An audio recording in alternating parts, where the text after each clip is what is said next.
All right, people, thanks for tuning in. It's October 30th. It's another episode of Sniper Sports, live from the 808, where we shoot you straight. This is Joey. With me, as always, is Steven. What's going on? And we want to talk some football tonight. We're about halfway through the season. It looks like week 8 just finished up, so me and Steven are going to give you our top 5, tell you why, and also toss around some college games of note. But how are we doing tonight, Steven? Doing good. Yeah? Doing good. Doing good. Right on, man. All right. Well, halfway through the season, we've seen a lot of things happen. Kansas City lost this week. I know not a lot of people saw that coming. We got the Jaguars sitting at 6-2 on top of the division. Believe it or not, Seattle's on top of their division. As the Niners have dropped 3 straight games, they lost this week at home to a surging Cincinnati Bengals team. Looks like Joe Burrow is healthy and being effective. Eagles pulled out a close win this week against the Commanders. Very true. Division games, those are always tough. And Miami got another win. 2 on the Dolphins. Beat New England. They're on top of the division. And then we had a good Monday night game tonight, Steven. We had Detroit at home against the Las Vegas Raiders. Very true. And Detroit looks sharp, I'm not going to lie. They do. They look great. But I'm going to go ahead and get your thoughts about, midway point through the season. Maybe tell me some teams that you've been watching and give me your top 5. I think you're just watching the whole league. I think it's super interesting of what's going on and how the league is progressing. And now you're seeing the midway point, the separation of a lot of teams, which teams are the elite, which are a few, and which is either just not cutting it or looking to be in the making those early draft picks next year. I think for me, the 2 surprise teams, I think with the consistency that they've had and everything has definitely been the Detroit Lions. Yeah. Them coming out, I think they're 5-2 right now. 5-2 right now. I think everyone thought that from last year they were going to make a big, a steady jump. I don't think they were going to make this big of a jump. I think that's a surprise for this year. And the Jags, just the consistency that they were building upon last year. Right. Coming in, making the playoffs. Winning the first playoff game to the second round. I think that's just a surprise that they're continuing to build their success. So those are the 2 surprise teams for me this year. But I think for me, my top 5 has to be the Eagles. They only lost 1 game. I know this past week they had some struggles against Washington, and they were down in that game. And of course, me being a Commanders fan, I was hoping for the upset, but the Eagles came out and showed a real good game. I was happy with my team as well, only losing by a touchdown. There's defensive plays where I thought they could have done good, but shout out to the Eagles. I think the consistency could be a little bit better, and I think that's the major thing with them is just the consistency with them. I saw with the Washington, it was first down, second down, third down, make a big play, and they made the big plays when they needed to. Right. But I think the consistency with them, that's all they need to make it go back to the Super Bowl. The Dolphins, they're my number 2 team. I think. Wow. Number 2. Okay. I don't really think anyone else can. You maybe want to put the Chiefs up there or something. I don't. I like the Dolphins. I like this explosiveness. Their defense is very suspect, but just with their offense, it's just always. It's go, go, go. I just put them at number 2. Number 3 is the Chiefs. They had a hiccup this week with the Broncos, and some people are making a big deal out of it. Right. I'm really not. They're still 6-2. It's only 2 games they've lost. It's a division game. The Broncos haven't won for a while, so it's nothing for me with them. It's just the Chiefs again with healthy Patrick Mahomes. He was feeling under the weather this week. Right, I think he had the flu this past week. They could definitely go back to the Super Bowl as well.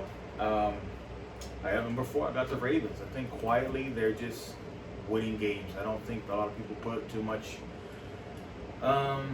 excitement on the game or coverage of the game. I think Lamar isn't doing his crazy runs, which they didn't want him to do anymore. They wanted to throw the ball more, and when he does it, he doesn't get the coverage for it. I think the defense have always been solid. Yeah. To me, they're kind of like the San Antonio Spurs of the NFL. They don't really do it pretty. They're not flashy in a sense right now, but they're winning games, and that's the main thing for that team. I think is just to continue to win games. Yeah. And fifth, I got the Jaguars. I mean, they're going out there, they're beating certain teams. I know last week their offense looked like trash against the Saints, but this week they picked it back up and got a great win against the Steelers. So that's right now. That's my top 5 in the league. Hey, there you go, Steven. I'm not mad at it. I'm not mad at it. I got a lot of the same teams, my friend. Maybe not in that specific order, but here's my top 5 as we sit after 8 weeks. I agree with Steven. I got the Philadelphia Eagles at number 1. I just think the consistency they put out, the productivity. It looks like Jalen Hurts is just a little banged up. You could see him limping last week, and the fact that they're sitting at 7-1. Big shout out to AJ Brown. Interesting statistic I heard this week. AJ Brown is the first receiver to have 6 consecutive games of 125 yards or more. So that's huge. Him and Tyreek, I think you could argue that those guys, 2 non-quarterback MVP votes for those 2 guys are having phenomenal seasons. Mm-hmm. I like the Eagles. That defensive line is just nasty, young, strong. You got big play Slay there in the secondary. I like the coach. I like what they're doing. I like their confidence. They're sitting at 7-1, and I think they can still even play better, even better football. They're just a complete team, and that's why I got them number 1. Number 2, I got the Kansas City Chiefs. I just think the consistency with Mahomes and Andy Reid, the Mahomes to Kelsey, the best combination in the game.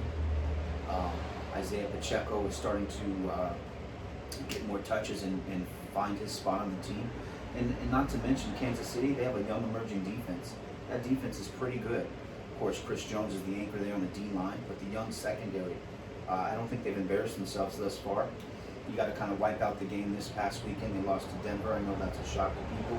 It is a division game. As Steven mentioned, the Broncos have way more pressure on them to win. So these things are going to happen, and you put that together with the fact that Mahomes was under the weather. They gave a subpar performance, but I'm not too scared. I'm looking at all of their games collectively this season, and I still think KC's a very strong team, and I got them sitting at 2. Mm-hmm. Number 3, I got the Baltimore Ravens. As Steven said quietly, they're just continue to win games. Lamar isn't running as much, but I think he's starting to build a rapport with some of his young receivers, and even the ones that were there last year, Bateman. Of course, Mark Andrews has always had a good rapport with him. He seems to catch a touchdown almost every other game. And the defense has always been sound. They're winning games. They're kind of flying under the radar. And if Lamar can continue to put up these numbers like he has the last few weeks, where he's throwing for about 260, 270, a couple touchdowns and protects the ball. If you're a quarterback and you throw for 2 or 3 touchdowns, you're pushing the ball. I don't mind a pick here and there, a turnover, if you're putting up the numbers. But I definitely think Lamar's past that point where he needs to play it safe. He should just go out and trust in his ability and keep pushing this offense and leading this team. And I got them in 3. Number 4, I got the Miami Dolphins. I just think the explosiveness, led by Tua Tagovailoa, that offense, of course, Mike McDaniel and his clever play calling with all the audibles and the motions before the snap. I think it's a lot to deal with the teams, for other teams.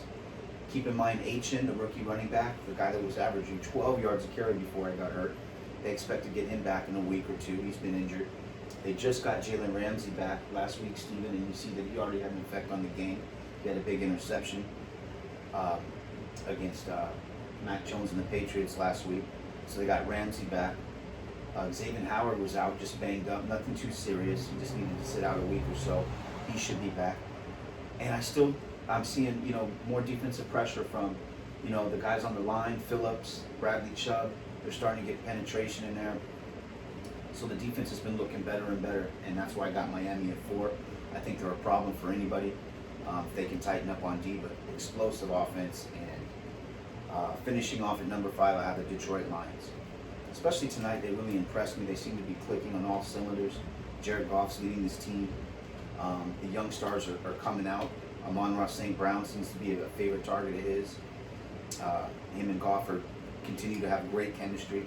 And the rookie running back out of Alabama, Jahmyr Gibbs. This guy really impressed me tonight. He was running so hard in the 4th quarter. I think he had 25 carries for about $152 tonight and a touchdown. Also, a few yards receiving as well.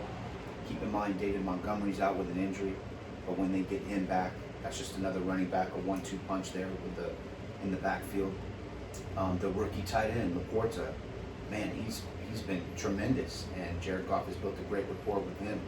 Then you got the defense, right? Aiden Hutchinson on that defensive line, they're getting pressure on the quarterback. They seem to be emerging.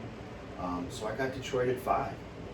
And a couple other teams I mentioned, they were just right around there. Jacksonville is right there. I put them at 6. I put the Niners at 7 and the Cowboys at 8. Or you could flip-flop any one of those. But those are my top 5 right now, halfway through the season. And that's what I got. Yeah. No Seattle up there, huh?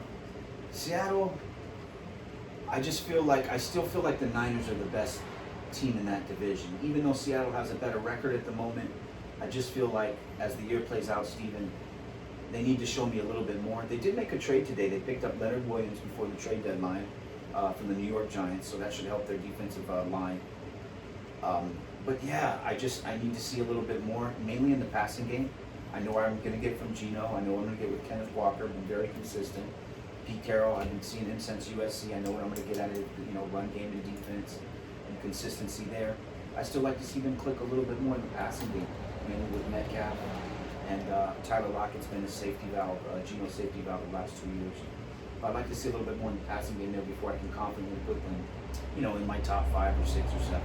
But yeah, I'm not mad at that. Seattle's a very good team. I would definitely put them top 10, but I haven't cracked my top 5. Gotcha. Yeah. All right. Moving on to college. College, yeah. The only thing that I saw last week was Oklahoma losing. Oh, yes. 808's Dylan Gabriel. We didn't see that coming. Fell short to Kansas Jayhawks. Not K-State, but the Jayhawks. I guess they're playing football now, too, right? They're typically known as a basketball school, but hey. It is what it is. Tough loss for, Dylan. Yeah. I think that was the only big game last week that I saw or that had any impact.